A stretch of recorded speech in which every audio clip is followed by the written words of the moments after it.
Hi kids, just a quick one. A lot of people have asked me what I thought of ANDOR Season 2, which has just started on Disney+. They've dropped the first three episodes, and the reason I'm doing this video is because the reviews have been completely off the chain. Everyone has said ANDOR is not only the best Star Wars since the original trilogy, which sounds like high praise indeed, it's also the best TV series ever. I don't watch enough TV series to judge it that way, but some of my friends have said to me, is it worth watching? Because I haven't even watched the first series. What I will say is this: the first series of ANDOR, like a lot of people have said, is quite slow. It's a slow burn. It's a different type of show. It's not Jedi and lightsabers and running around like crazy. Not at all. In fact, as yet, there are no Jedi or lightsabers in it. It's very much a slow burn, very much a drama, in the kind of possibly Game of Thrones sense, maybe. I mean, you will get the occasional actual action sequence with a spaceship or a shootout, but no lightsabers.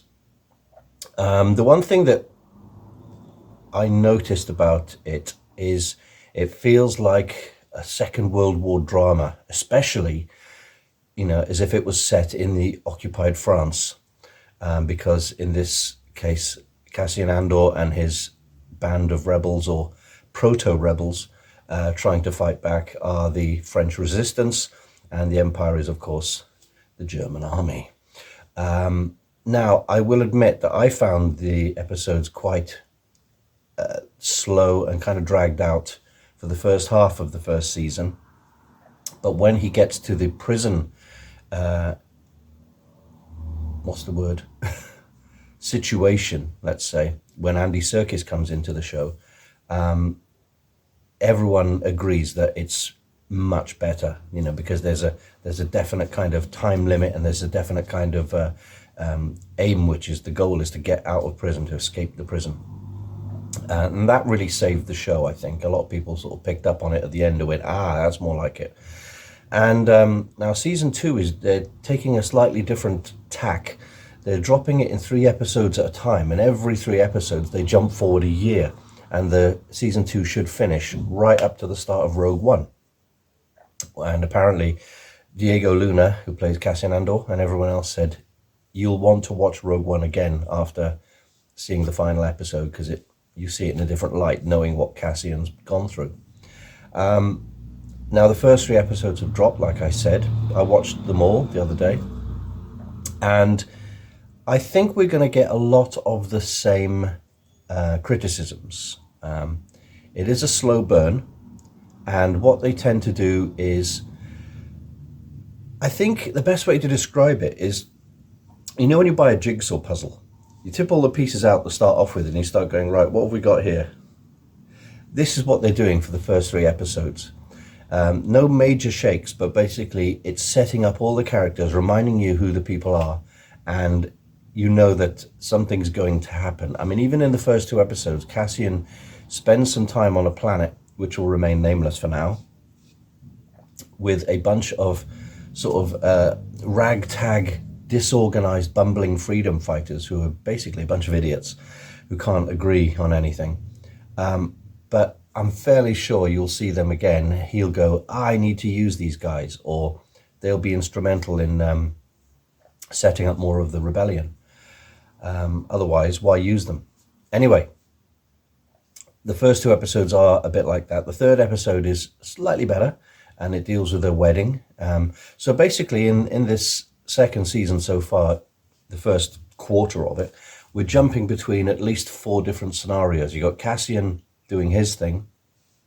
In the first 2 episodes, you've got the freedom fighters on this swampy planet. It's not Dagobah, by the way. You've got Mon Mothma and the higher echelons of society, along with Stellan Skarsgård's character Luthien, and you've got the Empire themselves.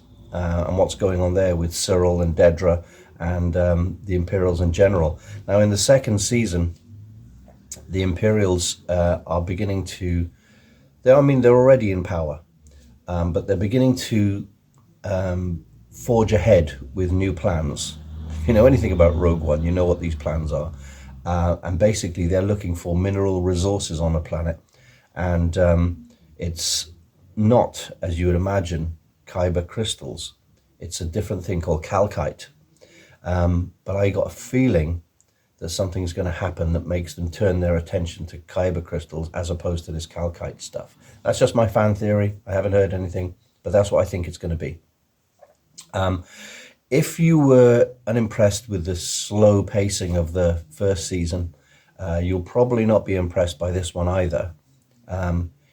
There are a couple of scenes where they keep jumping back and you go, right, what are we going to do now? And it just feels like more of the same. So even I was a little bit frustrated, especially in episode 3. There's a wedding going on. It's Mon Mothma's daughter who's getting married, and they seem to be cutting back to the wedding quite a lot. And not a lot happens. It just shows you what's going on in the wedding, but it's not pushing the plot forward very fast. And I don't want the whole, MTV generation, bang, bang, bang, let's just rush to the end. But I think, as someone said in one of the YouTube comments, there was possibly 2 episodes worth of story stretched out into 3 episodes, which sounds like a fair comment to me. Anyway, I'd be interested to see where this goes. It's still very well done. The effects are great. The action when it happens is very good. The political intrigue is good. The performances are 99% brilliant. There are a couple of new actors there. If you're a Doctor Who fan, you'll spot Belinda Chandra, aka actress Varada Sethu. She's making a return because she was in the first season. And yeah, it's interesting. I'll be back after the next 3 episodes drop to give you my thoughts on that. But so far, it's a strong start, if a little relaxed. And we'll see what happens in the next quarter. That's it for me. See you soon.